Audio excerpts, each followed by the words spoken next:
Ethical Perspectives on the News is produced by the Interreligious Council of Lynn County, which is solely responsible for its content. The views and opinions expressed on this program do not necessarily reflect those of the staff and management of KCRG TV9.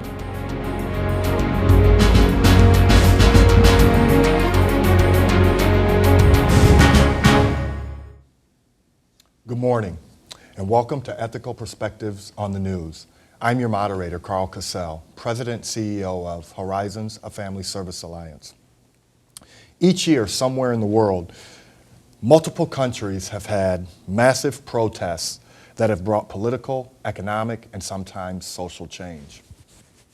Whether the protests are against a current government, a financial institution like the International Monetary Fund, or police brutality, the motif is always the same.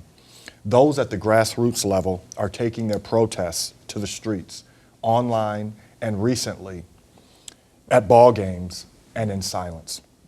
This morning we'll be discussing that fact that during the last 6 years, something is happening globally that is causing major unrest in and around our country and the world. We can be assured that we are living currently right now on the edge of protest. Without fundamental change that's felt from those groups and from that grassroots community, we can trust that it will happen again next year and the year after that, and we'll continually have to deal with this and figure out a way to address it. Joining me for today's discussion and to bring acute perspective to all of us, we have Dr. Taylor Houston, Associate Professor of Sociology at Mount Mercy University. Good morning. Thank you for having me. Next to him, Sonia, Kendrick, food democracy activist and veteran. Welcome. Thank you. And at the end here, Ed Flaherty, a veteran and retired banker. Good morning. Great to be here. I'm glad to have you all and want to jump right into it. And let's just start with a simple question as we're dealing with protest. What is it about protest that causes such a sharp reaction in people, regardless of their stance, pro or con? So I think one of the things that social protests do the most and very effective is bringing salience to a topic. In other words, it makes people think about something, right? And whether or not they have an opinion on it, it's going to bring it up. And that is one of the things that we know is that social protests can absolutely bring a topic to discussion and do it quite effectively. So I think that's why we see these sharp responses. Well, I think generally people try to avoid things that are uncomfortable, at least in America socially. And so say if you have a protest at a football game where everyone is trying to stay in what we veterans call the bubble, something happens outside of the bubble and that disrupts their feeling of that everything's okay. And then it also calls on them to do something. And not everybody is willing to do that, and so it makes them react. Well, it depends upon how that protest is viewed. Is it viewed as citizens exercising their rights and being done in a quote rational, peaceful way? Or is it more disturbing to the watcher? Does it unsettle their sort of their perception of daily life? But yeah, hopefully, I mean, a successful protest or a demonstration. One of the goals of it should be education. Oftentimes it's not. Oftentimes it winds up being maybe divisive, but it is important. Very good. So let me ask a follow-up question as, Ed, you touched on something that I think people don't necessarily consider or haven't thought about, at least to this extent. Is protest patriotic, considering the founding of our country? And is there a right way to protest? People have lately had problems with the way people choose to protest. Is it patriotic, and is there a right way or a wrong way to protest? Well, patriotic is a term that has a lot of mixed coloring for me too. So I would say that protesting is responsible, and it is, it really should be a duty of citizens. You're going back to Jefferson, saying that, if there's not a revolution every decade or so, something is wrong. Now, that doesn't have to necessarily be taken literally, but, if we have the freedom of speech supposedly guaranteed to us, that's a right, but it's also an obligation. I feel that if we didn't have the freedom of speech, then we wouldn't know what the temperature was in the social construct. So if they weren't allowed to speak their mind, then everybody would continue thinking that everything is status quo and we're fine. So that right actually helps keep our country free. Well, and I think one of the questions is if there's a right way or a wrong way. I think it depends on what's the purpose of the protesters, right? So each protest is going to have different goals, right? Different methods of doing so. So for some, right, whether it's very contentious and confrontational, right? So for example, going around engaging in riots or anything else like that, or Damaging property. Right? For some, that's viewed as problematic, right? But if the goal is to bring attention to something, and that is one of the ways that it's going to happen, that might be something that is effective. So between peaceful protest and violent protest. Right, and I mean, but that's what the big discussion has been over, right? For example, with the Black Lives Matter movement, is there this kind of successful way to get your cause across, right? And what it seems like is that with each different protest, it's going to change. It could be something as non-petitions as writing, signing a petition, to going out on the streets and saying, protesting and saying we're not going to deal with this anymore. Right? I think it has a lot to do with what they're protesting. Like, is this on the hierarchy of, Maslow's hierarchy of needs? Right. Where does this fit? And that, I think, that gauges the intensity or the type of protest. Mm-hmm. And so let me ask, what would you see as the top 3 drivers of protest in America, in society today? What would, and they don't have to all be the same, but what would you say the top 2 or 3 drivers of protest in America are today? Inequality, Okay. environment, and resources, I guess. Yeah, I mean, I would piggyback off with social inequality, right? We're seeing growing economic and wealth inequality in this country, thus producing both, Occupy Wall Street, right, movement, as well as the Tea Party movement, both responding to things like the banks and what happened with the recession. You're also seeing it from a racial inequality standpoint with Black Lives Matter. You're also seeing it with gender inequality and the transgender movements, right? The gay and lesbian rights movements with sexuality. So inequality, I think, is one of the biggest drivers. One that I think we're seeing the effects of is war as well, right? So we're like immigration and refugees, right? And the movements both for and against it are, a response from wars in those countries. So, which I'm sure you can speak By us. which you can speak to because you're both veterans, right?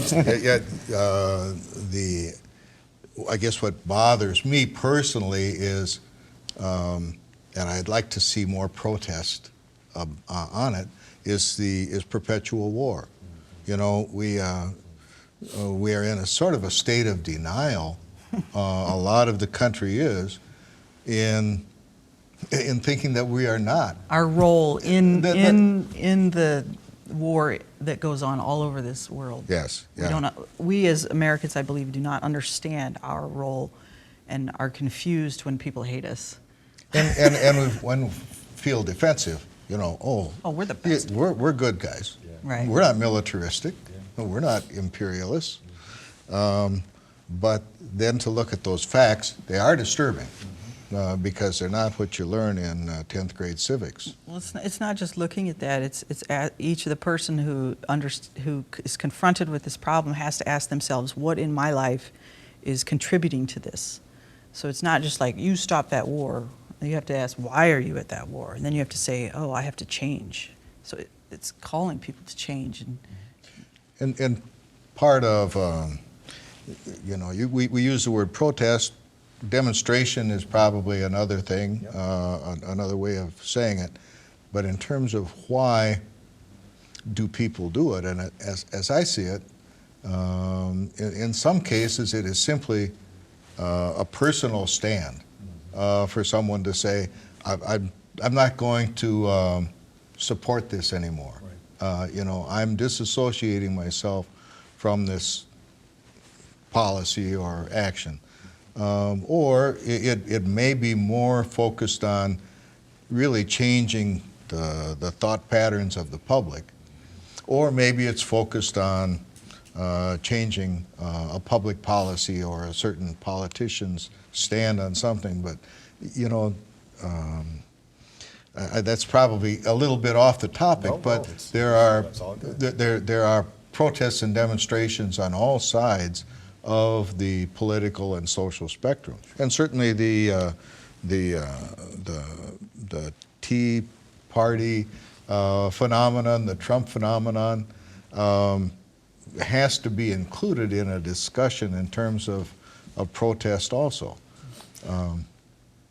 I think the protest it's like the drops of water. Each citizen has very little power individually. But when we all put our power together, it becomes enough water to carve the Grand Canyon. So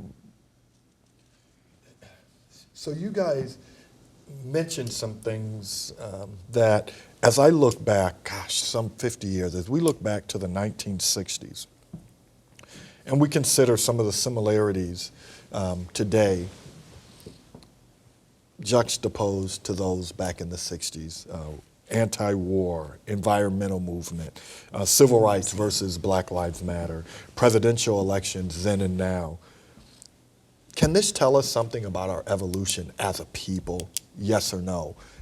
And if that was the case then and we're back here again, are we doing it wrong or are we doing it right?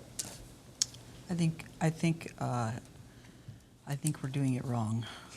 I agree with How you. so? Talk to me, how so?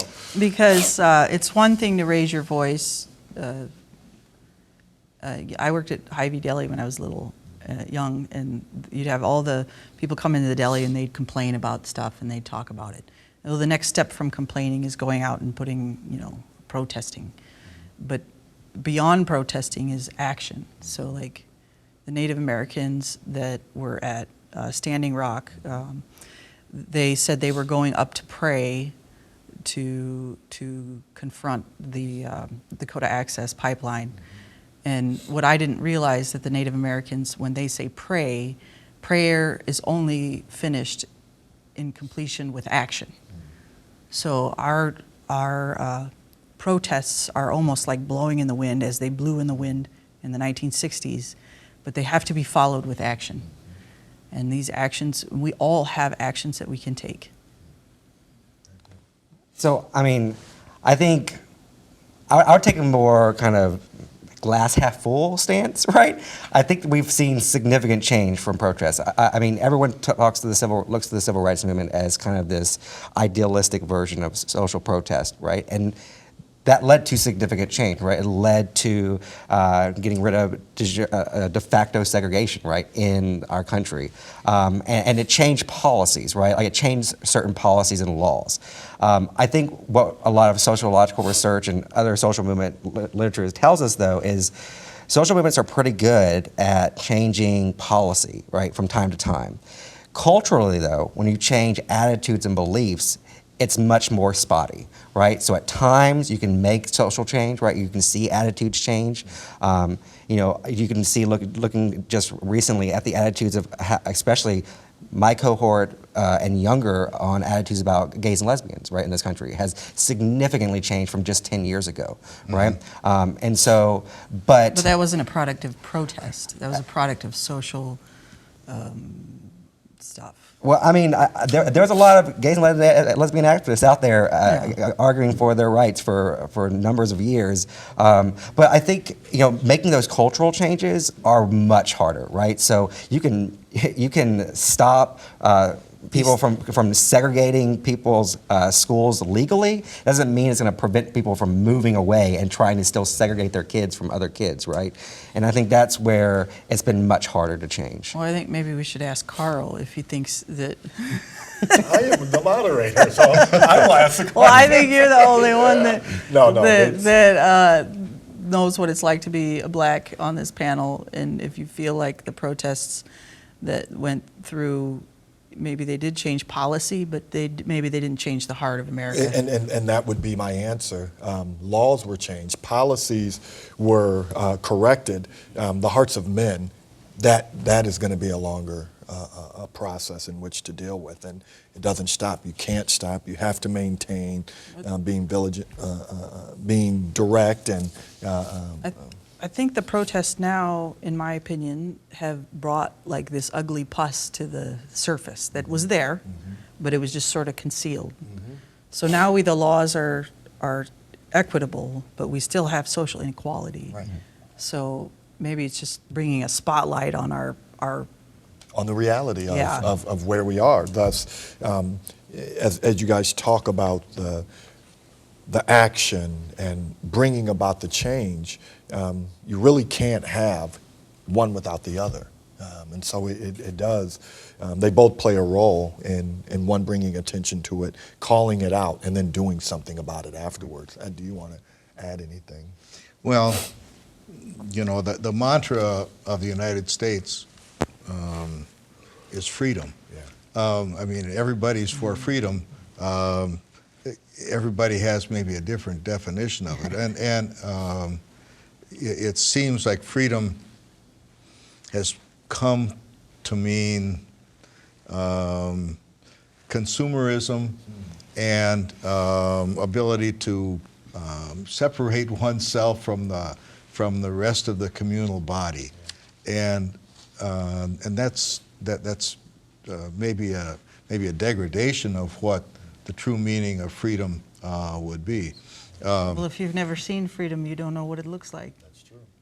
Well, but you know, you can wind up having a taste. Yeah, you know, yeah, you can get a wind taste up for it. having a longing for it.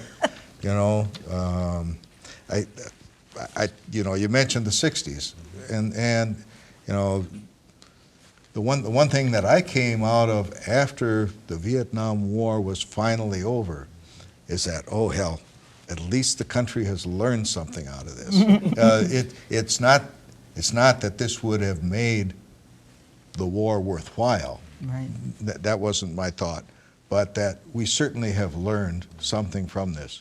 And then when we impeached Richard Nixon and he resigned in disgrace, I thought, oh, maybe the country is back on its right track. And really, those judgments that I was making were incorrect, because the course of the country and the course of the society really hadn't. What should you have corrected. done? So now we're here at something similar, and maybe we protest and we do stop these things, but it can't just stop there. Something should have continued afterwards, after the '60s. What could have been done? More protesting? Well, protesting fine, but there's other things protesting has to lead to action. Right. You know, so the Jimmy Carter was a interesting and ironic character. I shouldn't say was, still is probably the best humanitarian ex-president that we've had.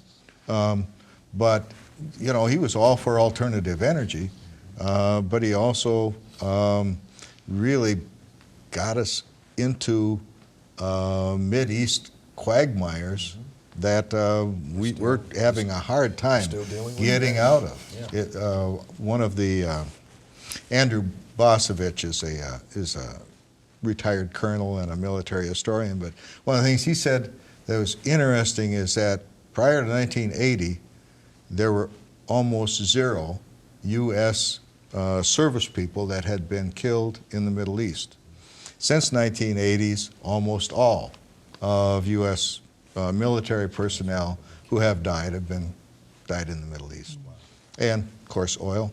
Yep. Yep. So each of you have kind of brought up, whether it be police or military. So let me ask a question. How involved should government be in protest? And when armed police or military are in the streets, does this further push the narrative that rights are being taken away and our government isn't to be trusted? Well, if our government is using things like eminent domain for corporate gain on farm land and supporting the endangerment of our water, are they to be trusted? Well, we are the people, we are the government, and so I don't see us looking to the higher levels of government to solve our issues. We as people have to come together and solve them. Well, so I think with government, usually government is the focus of said protest, right? So in some ways, government can't get out of the way of protest. And you know, the one thing I will say is when it comes to government, you know, there are some things we know for sure that you are more likely to experience repression from the government, the more contentious your political acts, right? So if you are just kind of petitioning, right, the likelihood that they're going to come down on you with batons or smoke bombs or anything else is pretty low, right? But the more contentious you become, the more likelihood that the government will respond with some type of repressive acts. And so that's something to keep in mind with any type of protest that anybody wants to engage in, right? And you know, and I think the consequences of that can be negative. Absolutely, it's something you as a protester need to think about all the time. But it can also play to your advantage, right? It can be, you know, one of the most iconic memes of the Occupy Wall Street was the police officer, the university police officer in California, pepper spraying a bunch of nonviolent students, right? I mean, he got memed everywhere. And trending today. And so, and you see these images of law enforcement in military gear, right? Because we are very much militarizing our local police, confronting protesters, Black Lives Matter protesters and other protesters on a regular basis now, and that looks visually quite problematic. So it can very much play to protesters. It can play to their advantage, right? So it's a strategic thing that protesters can do to use against the government.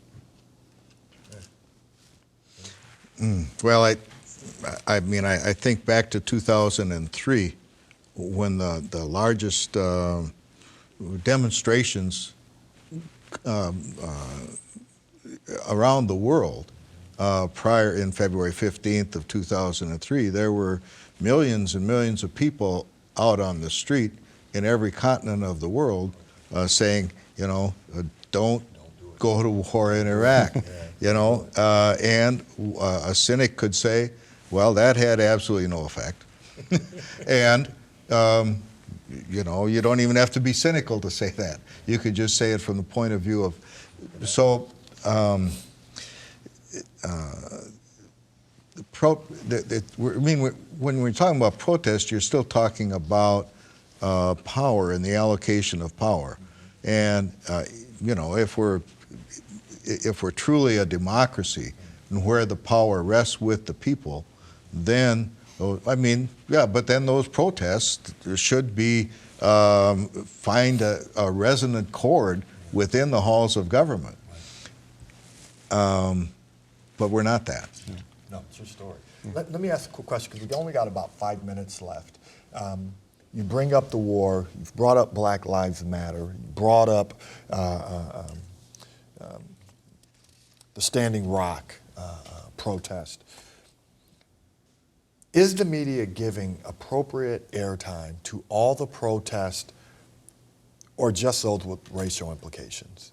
And you guys are shaking your head no, so I'm assuming I kind of have The my revolution answer. will not be televised. Boy, you took my in line. You're reading my paper over here. Absolutely. So they're not giving adequate attention to it. And so a follow-up question to that, because you guys obviously all see that, is our technology changing the scope and how we get or receive access to what's happening on the ground, or is it only giving us a snapshot? Well, I was able to videotape, some of the dogs attacking and the pepper spraying at in North Dakota, and it took me 4 days to get that posted on Facebook. Wow. So, they screen it, but the Facebook is some way that we can disseminate information that's being ignored. But Well, I would just add that, race has something to do with the fact that it's these indigenous groups that are actively being, pushed off their land, and their resources are being taken, right? And so, in some sense, that does have to do. It has to do with the environment and with race and with, indigenous rights for sure. But yeah, I'm with you. I think that in some ways, major media outlets are going to focus on the story, right? They're going to focus on clowns, or on people that are already in the media, right? So the focus became on Colin Kaepernick with his protest around police brutality, and it went off of the actual focus of what he wanted to talk about, right? It became just about him. And that's the problem. When you actually listen to him talk, he had lots of very thoughtful things to say about this topic, but it was all about his standing. But I do think that in some ways, a lot of my generation and younger, they're getting all their media through their phones and through Facebook. They're not watching television as much as they used to. So, yeah. Well, we only have a couple minutes, and you spoke to one of the last questions that I would have hoped to ask, and that's the rationale why people ignore what people are protesting and focus more on the protester and forget that there's a reason for that. So I thank you guys for your willingness to speak about these topics, what's happening, because I think a lot of times, and you mentioned this at the very beginning, this bubble. And people don't want to see outside of this and don't want to be uncomfortable. I think it's important that people do kind of get uncomfortable at times in the midst of what's happening. So our time is up. So much appreciate you guys taking your time this morning to speak on these. So thank you. We live in a time similar, as we said, to the 60s, but so different because of the technological advancements. But don't let it numb you to the true feelings of others and the need for social justice. I suggest you turn off your television and go outside. The revolution will not be televised. Thank you, and please join us next week on Ethical Perspective. Amen. Thank you.